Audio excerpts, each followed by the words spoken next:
Good afternoon, class. Myself, Dr. Bhanu, and today is my lecture on parasites. First of all, we will talk about parasitology. What is parasitology? Medical parasitology is the subject which deals with the parasites that infect human being. The disease caused by them, clinical feature, and the response generated by human being against them. तो parasitology में हम लोग क्या देखते हैं? हम लोग deal करते हैं पैरासाइट से जो ह्यूमन बीइंग को इन्फेक्ट करते हैं और डिजीज कॉज करते हैं। Clinical feature and response generated by human being against them, और ह्यूमन बीइंग्स उसके अगेंस्ट में कैसा रिस्पांस जनरेट करते हैं और कौन कौन से क्लिनिकल फीचर पैरासाइट इन्फेक्शन में देखने को मिलते हैं। It also concerned with the various method of their diagnosis, treatment, and finally their prevention and control. Parasitology में और लोग क्या देखेंगे? डायग्नोसिस के अलग-अलग मेथड, किस मेथड से डायग्नोसिस होती है और उसका ट्रीटमेंट और प्रिवेंशन और कंट्रोल के बारे में भी जानेंगे। पैरासाइट्स क्या होते हैं? पैरासाइट्स दो टाइप के होते हैं, एक होता है प्रोटोजोआ, दूसरा है मेटाजोआ। तो प्रोटोजोआ है वो सर्कोडीना, स्पोरोजोआ, मैस्टिकोफोरा और सिलिएटा, ये चार ग्रुप में डिवाइड है। और दूसरा ग्रुप हमारे में है मेटाजोआ, जिसमें हेलमिंथेस आते हैं। ठीक है, तो मेटाजोआ में हेलमिंथेस आते हैं और इसमें अमोबियासिस, स्पोरोजोआ, फ्लैजेलेट्स और सिलिएट्स भी आते हैं प्रोटोजोआ में। और मेटाजोआ में हेलमिंथेस में क्या आते हैं? राउंड वर्म आते हैं और फ्लैट वर्म आते हैं। जो राउंड वर्म होते हैं वो निमैट हेलमिंथेस कैटेगरी में आते हैं और फ्लैट वर्म आते हैं प्लैटी हेलमिंथेस। तो फ्लैट वर्म प्लैटी हेलमिंथेस में आते हैं और राउंड वर्म निमैट हेलमिंथेस में आते हैं। और फ्लैट वर्म में दो टाइप और हैं, टेपवर्म और फ्लूक्स। लीवर फ्लूक्स जो अक्सर लीवर में पाए जाते हैं एनिमल्स में, ट्रिमेटोडा और सिस्टोडा। तो टेपवर्म में सिस्टोडा में आता है और सिस्टोडा कहते हैं और फ्लूक्स को ट्रिमेटोडा में बोलते हैं। ठीक है, तो हेलमिंथेस में राउंड वर्म और फ्लैट वर्म आते हैं। फ्लैट वर्म के दो टाइप के होते हैं, फ्लूक्स और टेपवर्म। ठीक है, अब प्रोटोजोआ ग्रुप में हमारा क्या है? अमोबियासिस, ठीक, अमीबा आते हैं, सिलिएट्स आते हैं, फ्लैजेलेट्स आते हैं और स्पोरोजोआस आते हैं। प्रोटोजोआ क्या है इसके बारे में देख लेते हैं। The phylum protozoa is classified into 4 subdivision according to the method of locomotion. तो इनकोमोशन के अकॉर्डिंग, लोकोमोशन के अकॉर्डिंग, लोकोमोशन मतलब एक जगह से दूसरी जगह पर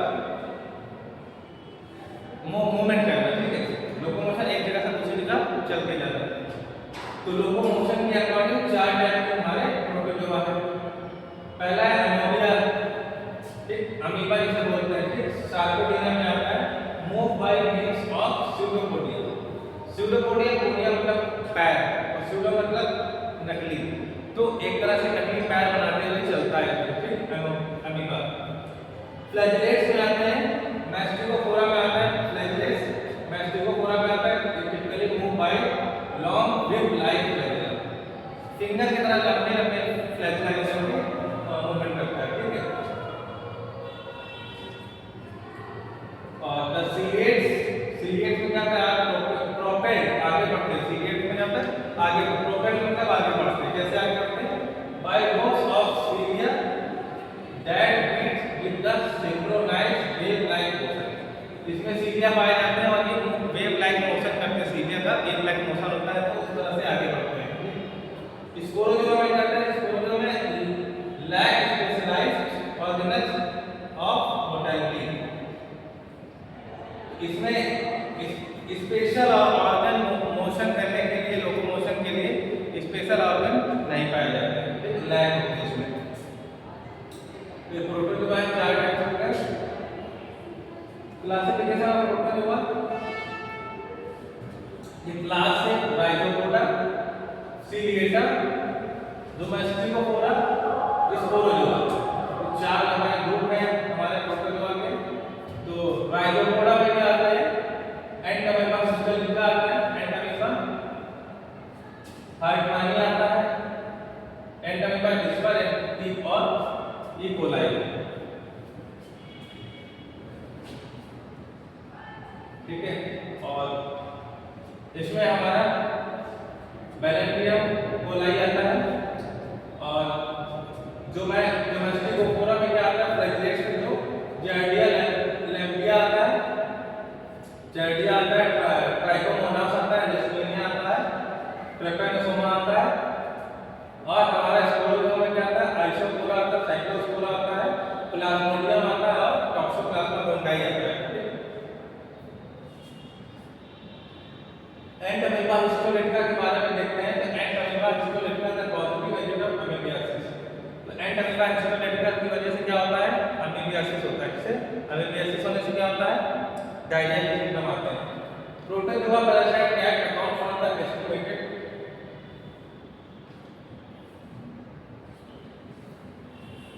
estimated 1 lakh annual deaths globally. Protozoa parasites की क्या होता है? 1 लाख सालाना जो डेथ होती है। और infection rate from mostly asymptomatic colonization of the last bowel, invasive and potentially fatal intestinal and extraintestinal disease with a special predilection for liver abscess formation। इसमें क्या होता है? प्रोटोजोआ एंडोमीमा हिस्टोलिटिका में क्या होता है? इंटेस्टाइनल में इन्फेक्शन होता है और इंटेस्टाइनल के बाहर भी, इंटेस्टाइनल और एक्स्ट्रा इंटेस्टाइनल। इसमें कॉलोनी डेवलप होती है, असिम्प्टोमेटिक कोलोनाइजेशन होता है, लार्ज बाउल को invasive and potentially fatal intestinal. तो बहुत ही life threatening fatal intestinal infection होता है और एक्स्ट्रा इंटेस्टाइनल डिसीज होता है। इंटेस्टाइन के बाहर भी ये इन्फेक्शन पहुंच जाता है। इंटेस्टाइन के बाहर कहां होता है? लीवर तक पहुंच जाता है। ठीक है, लीवर एब्सेस फॉर्मेशन वहां पर करता है। Diagnosis traditionally involves microscopic demonstration of the parasite in a stool sample। अब इंटेस्टाइन को अफेक्ट करता है तो स्टूल में इसका सैंपल जाता है और स्टूल के सैंपल में माइक्रोस्कोपिक एग्जामिनेशन में ही हमें स्टूल सैंपल को देखने को मिलेगा। Treatment is effective with metronidazole और methylol followed by a luminal agent such as paromomycin and eliminate internal radiation. Treatment का इसका क्या है? आजकल एंटीबायोटिक चलती है, मेट्रोनिडाजोल और फेनिडाजोल। ठीक है, और it is a endemic in many part of the tropical and sub tropical area. Tropical area sub tropical area में ज्यादातर ये डिजीज अफेक्ट करता है। It is transmitted by feco-oral. ठीक, गंदगी से होने वाली बीमारी फीकोरल रूट के माध्यम से होता है। This contain 4 nuclei and indicative of an infective stage in humans। तो इसमें क्या होता है? सिस्ट में 4 न्यूक्लियाई पाए जाते हैं और उसमें इसकी स्टेज साइकिल होती है इन्फेक्शन की। और it produce amoebic dysentery which is characterized by large shape ulcer। तो इसमें क्या होता है? इंटेस्टाइन में अल्सर हो जाता है और डिसेंट्री, एमिबिक डिसेंट्री हो जाती है पेशेंट को। ठीक, और it may get complicated into amoebic liver abscess and amoebic lung disease. और एक्स्ट्रा इंटेस्टाइनल, ये एक्स्ट्रा इंटेस्टाइनल इन्फेक्शन भी कॉज करता है। इसमें क्या लीवर में एब्सेस हो सकता है और एमिबिक लंग एब्सेस भी हो सकता है। होता तो ऐसे बाउल में इंटेस्टाइन में, लेकिन कभी कभी ये ट्रैवल कर जाता है हमारे एक्स्ट्रा इंटेस्टाइनल ऑर्गन जैसे लीवर और लंग्स में। ये इसका साइकिल देखने को मिल रहा है। सिस्ट और ट्रोफोजाइट्स पास इन फीसेस। तो सिस्ट और ट्रोफोजाइट्स फीसेस में क्या होते हैं? पास होते हैं। उसके बाद मैच्योर सिस्ट, इसके बाद ये मैच्योर सिस्ट में फॉर्म होते हैं और मैच्योर सिस्ट क्या इंजेस्ट कर लिया जाता है। ठीक है, हम लोग के द्वारा कंटामिनेटेड फूड वाटर के थ्रू इसे इंजेक्ट कर लिया जाता है, ठीक है।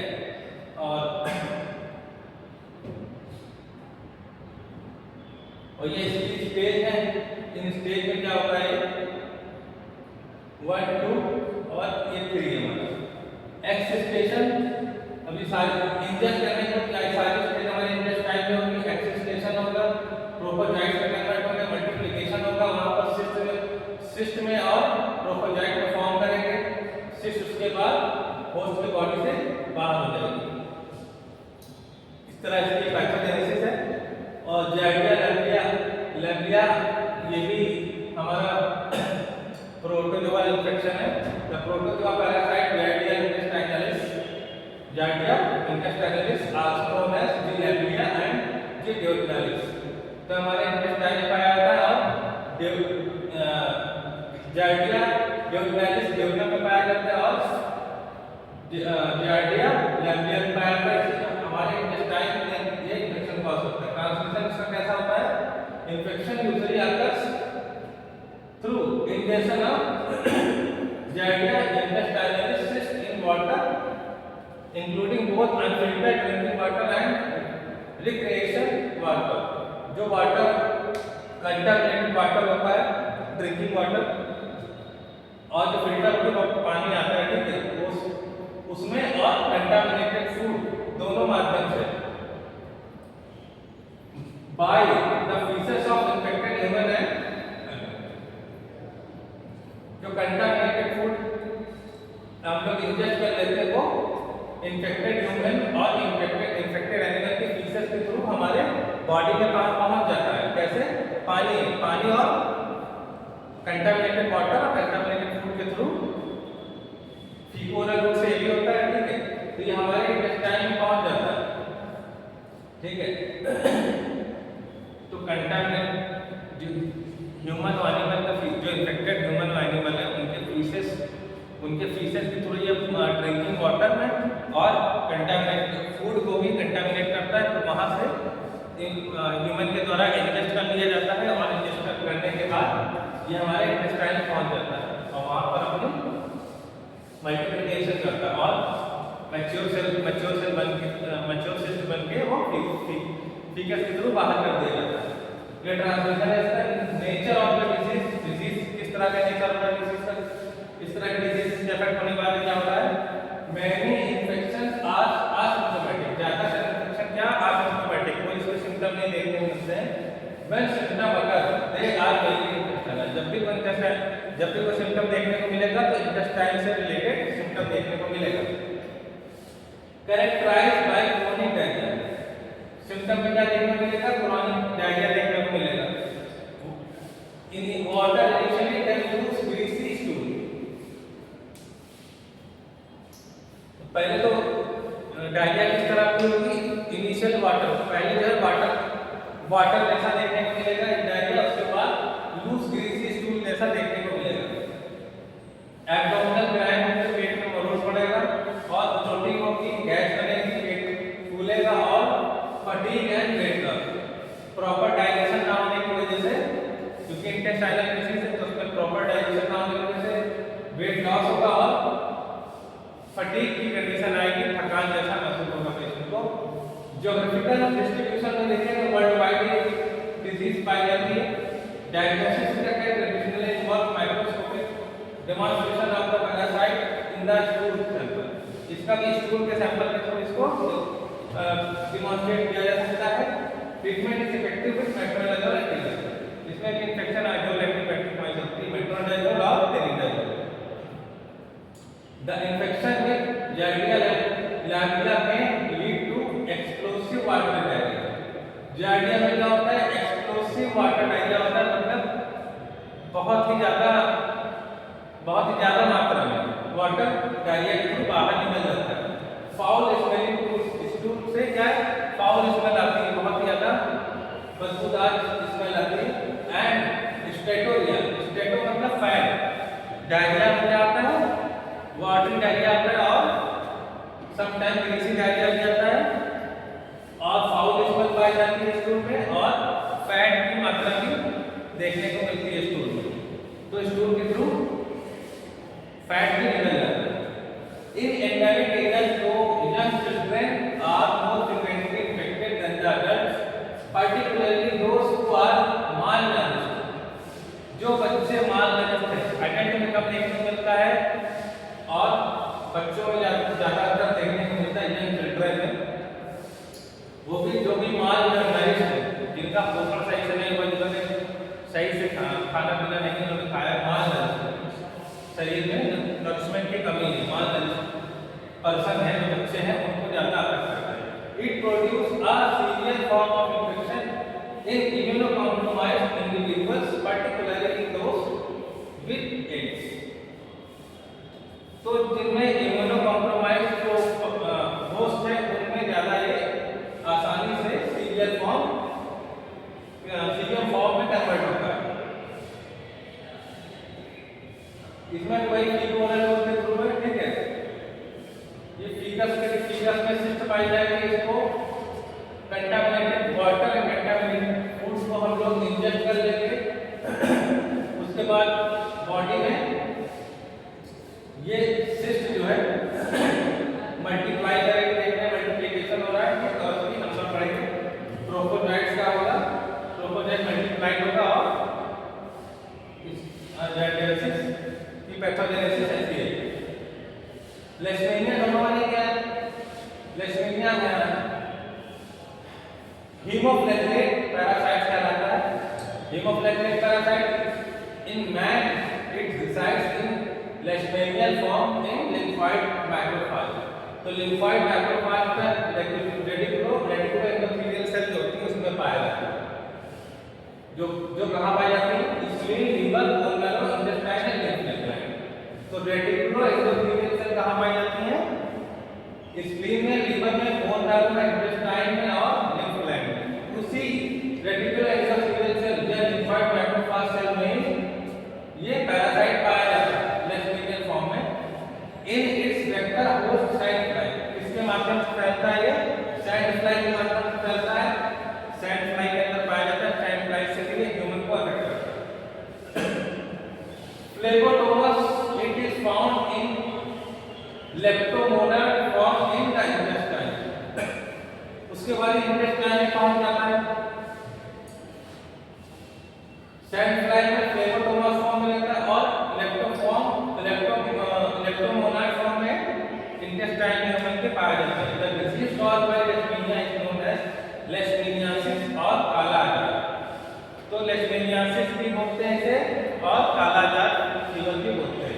The disease is prevalent in the eastern hemisphere, eastern country में ज्यादा पाया जाता है, स्पेशली इन इंडिया।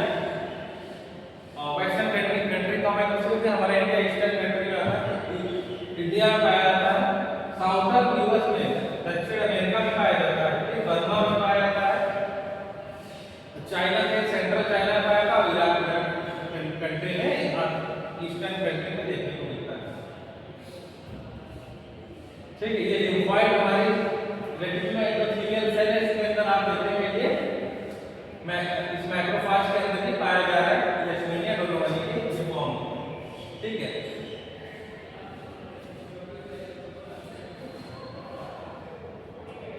और इसके दो फॉर्म है, एक तो फ्लैगेलेट फॉर्म है बी और सी, ये लेशमेनिया डोनोवानी का, ठीक है, ये है।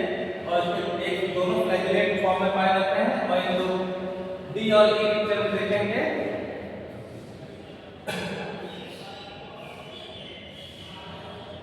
फ्लैगेलेट फॉर्म और टू डिफरेंट फॉर्म्स है लेशमेनिया ट्रॉपिका। इसमें लेशमेनिया ट्रॉपिका में क्या होगा? ये तो लेशमेनिया डोनोवानी, इसमें फ्लैगेला पाया जाएगा और लेशमेनिया ट्रॉपिका में हमें फ्लैगेला देखने को नहीं मिलेगा। ये भी सैंड फ्लाई इसका वेक्टर होता है। सैंड फ्लाई के थ्रू ह्यूमन में इसके मैक्रोफेज के द्वारा जो है फैगोसाइटाइज कर लिया जाता है, खा लिया जाता है। ठीक है, उसके बाद जो मैक्रोफेज है उसके अंदर ये अपनी मल्टीप्लिकेशन करता है, उसके बाद ही फिर से रिलीज हो जाता है और सैंड फ्लाई में फिर से पहुंच जाता है।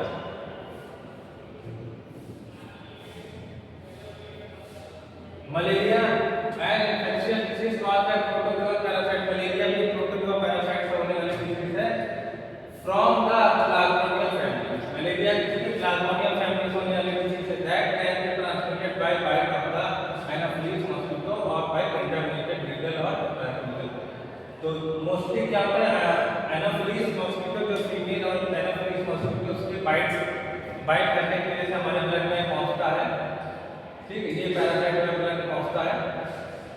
लेकिन कभी कभी कंटामिनेटेड नीडल और ट्रांसफ्यूजन, ऐसा पर्सन जो ऑलरेडी अफेक्टेड है मलेरिया से, उसके ब्लड के थ्रू ये नीडल और कंटामिनेटेड नीडल और ट्रांसफ्यूजन के थ्रू पहुंच सकता है अदर होस्ट में। और वैसे में एनाफिलिस मॉस्किटो के बाइट करने से होता है। The symptom of malaria include cycle of the chills, fever, sweats, muscle and ache and headache that recur every few days। इस कंडीशन में क्या होती है, मलेरिया कंडीशन में क्या होती है, इसके सिम्टम देखने को मिलेंगे हमें cycle of chills. Cycle of chills, ठंडी लगेगी पेशेंट्स को बार बार, ठीक है, हर थोड़ी देर में ठंड लगेगी पेशेंट को। और फीवर बना रहेगा, फीवर के साथ चिल्स, फीवर भी आएगा और चिल्स भी आएगा बारी बारी। फीवर कंडीशन आएगी तो जाड़ा लगेगा, ठंड लगेगी, बुखार उसको बना रहेगा, पसीना आएगा, स्वेटिंग्स होगी, मांसपेशियों में गठन होगी, दर्द होगी, मसल एक्स होगा, ठीक, सर में दर्द होगा, सर में भारीपन रहेगा, ठीक है, dried wrinkles every few days. और हर कुछ दिन के बाद ये बार बार बुखार और ठंड लगना, स्वेटिंग होना, मांसपेशियों में और सर में दर्द होना, ये बार बार होता रहेगा। Malaria is a life threatening disease caused by parasite that are transmitted to people through the bites of infected female anopheles mosquito and is preventable and curable. तो ये मलेरिया डिसीज का लाइफ थ्रेटनिंग डिसीज है और इसे हम लोग prevent भी कर सकते हैं और क्यूरेबल भी है, इसका ट्रीटमेंट भी अवेलेबल है। और जो कि फीमेल एनाफिलिस से काटने से बाइट करने से होता है। 2018 में 228 मिलियन केस मलेरिया के वर्ल्ड वाइड में देखे गए थे।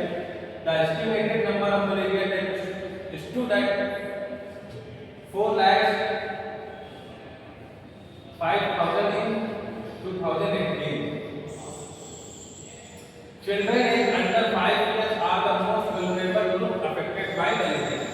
5 साल से कम उम्र के बच्चे जो है ज़्यादातर अफेक्टेड होते हैं मलेरिया से। ये इसका एज ग्रुप है under 5 years. They accounted for 67% of all malaria death worldwide. Malaria की चार तरह के हमें देखने को मिलते हैं, plasmodium virus, plasmodium falciparum, plasmodium ovale और प्लाज्मोडियम मलेरिया, जो प्रोटोजोआ ग्रुप का है और नॉन मोटाइल है। नॉन मोटाइल स्पोर फॉर्म में होते हैं, इसे स्पोरोजोआ भी कहते हैं। विरुलेंस का फैक्टर कैसा है, इंट्रासेलुलर पैरासाइट है, इन्वेड्स आरबीसी एंड लीवर। तो सेल्स के अंदर इंफेक्शन करता है, इंट्रासेलुलर पैरासाइट सेल के अंदर भी रह लेता है और आरबीसी के अंदर और लीवर के अंदर आसानी से फैलता है। ट्रांसमिशन इसका एनाफिलिस मॉस्किटो के बाइट से होता है। Complex life cycle part in mosquito, part in human liver और आरबीसी। तो इसकी लाइफ साइकिल कहां कंप्लीट होती है, मॉस्किटो में, कुछ पार्ट मॉस्किटो में और कुछ पार्ट इसका ह्यूमन के लीवर में और आरबीसी में। डिजीज में क्या होता है, release of parasites and toxic substance. Parasite release होते हैं ब्लड में और टॉक्सिक सब्सटेंस रिलीज होते हैं from rupture RBC cause high fever. RBC rupture होता है, क्योंकि रिलीज होते हैं तो आरबीसी क्या होता है, रप्चर होता है। आरबीसी रप्चर होने से क्या होगा, फीवर आता है, चीज आता है, वोमिटिंग आता है, सीवियर हेडेक हो जाता है। अगर इन अप्रॉक्स 3 डेज हर 3 दिन पे ये कंडीशन बनी रहती है। इसकी आइडेंटिफिकेशन कहां से करेंगे, peripheral blood smear. Peripheral blood smear बनाकर इसको ऑब्जर्व करते हैं पैरासाइट्स को, ठीक है। मलेरिया के माइक्रोस्कोपिक डायग्नोसिस में देखेंगे, malaria parasites can be identified by examining under the microscope a drop of the patient's blood spread out as a blood smear on a microscope slide। Slide पे blood का smear बना के peripheral blood smear बना के हम लोग उसके examination करते हैं। Prior to examination the specimen is stained. Examination के पहले इसको स्टेन करना होता है, most often with the Giemsa stain किया जाता है। उसके बाद लैप्रोस्कोपिक एग्जामिनेशन करते हैं to give the parasite a distinctive appearance. This technique remains the gold standard for laboratory confirmation of malaria. तो ये सबसे ज़्यादा की जाने वाली जिम्सा स्टेन से करके माइक्रोस्कोप में एग्जामिनेशन करना, ये सबसे ज़्यादा की जाने वाली लेबोरेटरी कंफर्मेशन मलेरिया का होता है। However, it depends on the quality of the results of the microscope and the experience of the laboratory. Toxoplasmosis या टॉक्सोप्लाज्मा कॉन्डाइट, ये भी हमारा प्रोटोजोआ है। इस प्रोटोजोआ के अंतर्गत आता है, प्रोटोजोआ में स्पोरोजोआ के अंतर्गत आता है।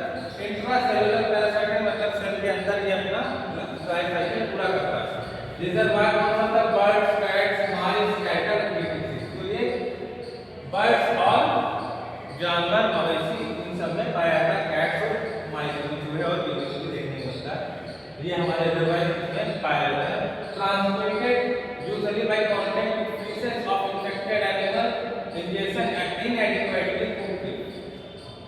जो लोग नॉन वेजिटेरियन है और प्रॉपर्ली मीट को अच्छे से कुक नहीं करते हैं, inadequately cooked beef, ठीक है, तो मीट जो होता है उसको inadequately कुक करते हैं, ठीक से उसे कुक नहीं करते हैं, उसमें उसकी वजह से भी ट्रांसमिट होता है। और usually by contact with faeces of infected animal जो होते हैं, जो घरों में जैसे बिल्लियां पालते हैं, ठीक है, तो इन्फेक्टेड एनिमल के जो फीसेस होते हैं उसके मल से कांटेक्ट करने से भी टॉक्सोप्लाज्मोसिस होता है। डिजीज में क्या होता है? Infect lymph node, mild inflammation, lymph node प्रभावित होते हैं और माइल्ड सा इन्फ्लेमेशन भी होता है लिम्फ नोड। कॉम्प्लिकेशन देखने को मिलता है, एक title female become infected process placenta. इसमें क्या होता है कि प्लेसेंटा को, अगर प्रेग्नेंट वुमेन को टॉक्सोप्लाज्मोसिस होता है तो प्लेसेंटा को क्रॉस कर सकता है, जिससे बच्चे को भी, फीटस को भी इंफेक्शन होने के चांस रहते हैं। इनफैक्ट फीटस प्लेसेंटा को क्रॉस करता है और फीटस को इन्फेक्ट करता है, जिससे क्या होता है? Causes severe congenital defects, neurological mainly. तो बच्चे में न्यूरोलॉजिकल डिफेक्ट्स आने के चांस रहते हैं, कंजेनाइटल न्यूरोलॉजिकल डिफेक्ट्स आने का। स्पॉन्टेनियस अबॉर्शन और स्टिल बर्थ की कंडीशन देखने को मिलती है। स्पॉन्टेनियस अबॉर्शन मतलब अचानक से अबॉर्ट हो जाना फीटस का, और स्टिल बर्थ मतलब मां के गर्भ में ही बच्चे की डेथ हो जाना, उसे बोलते हैं स्टिल बर्थ, ठीक है। ये जो एनिमल्स है, इनके एनिमल्स और कंटामिनेटेड फूड वाटर और ये जो पेट्स जो हम पालते हैं, घर में रखते हैं, ठीक, इसके थ्रू इनके जो है ये बर्ड्स है, रैट है, इनके बॉडी में पाया जाता है इनके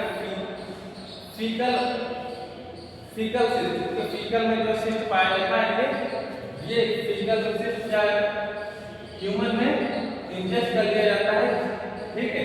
इसकी वजह से ह्यूमन में कंटामिनेशन कंडीशन होती है और प्रेग्नेंट ह्यूमन में प्लेसेंटा के क्रॉस करके बच्चे में जा सकता है, और ये तो एनिमल्स के थ्रू जा सकता है, और कंटामिनेटेड ब्लड ट्रांसफ्यूजन होने की वजह से भी टॉक्सोप्लाज्मोसिस होता है। इसी तरह राउंड वर्म भी है, जिसे एस्केरिस बोलते हैं, राउंड वर्म या Ascaris lumbricoids. It has a worldwide distribution and its spread occurs by the fecal population of the environment. A person becomes infected by ingesting its infective eggs through contaminated food, water, or by eating with contaminated मतलब contaminated hands, proper hand wash ना करने से, ऐसे खाना खा लेने से, और infective eggs through contaminated जो कंटामिनेटेड फूड है उस या तो उस पे ये पाया जाएगा, या कंटामिनेटेड हैंड्स, इसके थ्रू हम लोग जब फूड को इंजेस्ट करते हैं तो हमारे बॉडी के अंदर ही पहुंच जाएगा, ठीक है, और हम इन्फेक्ट हो जाएंगे, ठीक। तो वर्ल्ड वाइड डिस्ट्रीब्यूशन है इसका। फीकल पॉपुलेशन, फीकोरल से ये होता है, ठीक है। तो कंटामिनेटेड फैट, कंटामिनेटेड फूड से ईटिंग करने की वजह से जो है ये हमारी बॉडी में एस्कैरिस डोमिनिक्वाइड्स एंटर करता है। जैसा कि आप देख रहे हैं एडल्ट में स्मॉल इंटेस्टाइन, एडल्ट जो रहते हैं ये स्मॉल इंटेस्टाइन में पाए जाते हैं। Larvae are coughed up and swallowed re-entering GIT maturation proceeds in the small intestine। ये हमारे माउथ के थ्रू पहुंचता है लार्वा और हमारे इंटेस्टाइन में इसकी मैच्योरेशन GIT में मैच्योरेशन प्रोसेस स्मॉल इंटेस्टाइन में होती है, स्मॉल इंटेस्टाइन में, ठीक है। इसके बाद unfertilised egg will not undergo further development, और ये फर्टिलाइज होते हैं, ठीक है। ये कहा जाएगा इंटेस्टाइन में की 4 स्टेज पूरी होगी, ठीक है। क्या होगा? री-एंटरिंग GIT tract, maturation process in the small intestine. ये तो मैच्योरेशन प्रोसेस है इसकी, ये मैच्योरेशन प्रोसेस कहाँ होगी? हमारी स्मॉल इंटेस्टाइन में होगी। इसी तरह ऊपर भी होता है, it's infection is caused by Ascaris duodenal. ये तो एस्कैरिस डोमिनिक्वाइड्स का, और ये हुकवर्म जिसे एस्कैरिस डुओडेनल बोलते हैं एंड नेक्टर अमेरिकानस भी बोलते हैं। It's ancylostoma as the predominant species, the infection is spread by the faecal population of the soil. तो जो मिट्टी में सॉइल में क्या फीकल पार्ट पाया जाता है, ठीक वहां पर कोई वेजिटेबल्स अगर ग्रो हो रहे हैं तो भी उसमें पाया जाएगा एस्कैरिस डुओडेनल, और उसके थ्रू ये द इन्फेक्शन अगर करता है infective filariform larva penetrate the skin के थ्रू पार करके पहुंच सकता है हुकवर्म, और hookworm resides in the intestine and sucks blood. इसके बाद स्किन के थ्रू हमारे बॉडी को पहुंच सकता है और हमारे कहां पर? इंटेस्टाइन में, ठीक है। इंटेस्टाइन में पहुंच के वहां पर ब्लड को सेट करेगा, leading to iron deficiency anaemia. जब ब्लड को सेट करेगा तो पेशेंट में आयरन की और कमी हो जाएगी, ब्लड की कमी हो जाएगी, जिससे आयरन डेफिशिएंसी एनीमिया हो जाएगा, और ब्लड लॉस भी, क्रॉनिक ब्लड लॉस के कंडीशन में देखने मिलेगा हुकवर्म से। ये एक तरह से ब्लड को सेट करने वाला पैरासाइट्स है।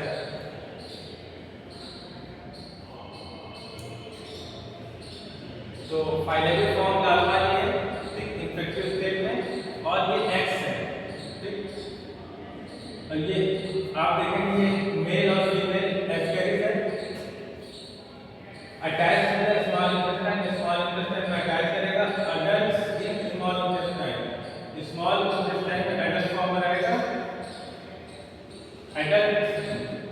एडल्ट फॉर्म में एडल्ट स्टेज है, स्मॉल इंटेस्टाइन में पहुंचेगा, वहां से रेप्टिफॉर्म लार्वा हैच करेंगे, और रेप्टिफॉर्म लार्वा इन सॉइल मिट्टी में पहुंचेगा, वहां से ये फाइलरीफॉर्म लार्वा में कन्वर्ट होगा। उसके बाद ये स्किन को पेनिट्रेट करेगा, स्किन के थ्रू फिर हमारे ब्लड सर्कुलेशन में जाएगा, फिर लंग्स में जाएगा, ट्रैकिया में जाएगा, फाइनेक्स में जाएगा, और उसको सॉलो करने के बाद ये हमारे इंटेस्टाइन में पहुंच जाएगा, ठीक है। तो किसके माध्यम से जा सकता है? पेनिट्रेटेड स्किन के माध्यम से सर्कुलेशन में जा सकता है, और लंग्स के थ्रू भी, ट्रैकिया के थ्रू, फाइनेक्स के थ्रू, और सॉलो करने के थ्रू। तो ये एक्सटर्नल एनवायरनमेंट में इसकी स्टेज थी, और ये इन द मैन, मतलब उसके अंदर पहुंचने के बाद ऐसा देखने को मिलेगा। और ये इंटेस्टाइनल फॉर्म है, ये फीकोरल रूट जो होगा, ये फीसेस एग इन फीसेस ह्यूमन इन्फेक्टेड ह्यूमन के फीसेस में पाया जाएगा एग्स। उसके बाद रेप्टिफॉर्म लार्वा में हैच होगा, और फिर ये फिलेरिफॉर्म लार्वा कन्वर्ट होगा, डेवलप टू फिलेरिफॉर्म का एनवायरनमेंट। तो बाहर के एनवायरनमेंट में जाओगे, फिलेरिफॉर्म लार्वा में कन्वर्ट होगा, उसके बाद ये स्किन के थ्रू पेनिट्रेट करके बॉडी में एंटर कर जाएगा।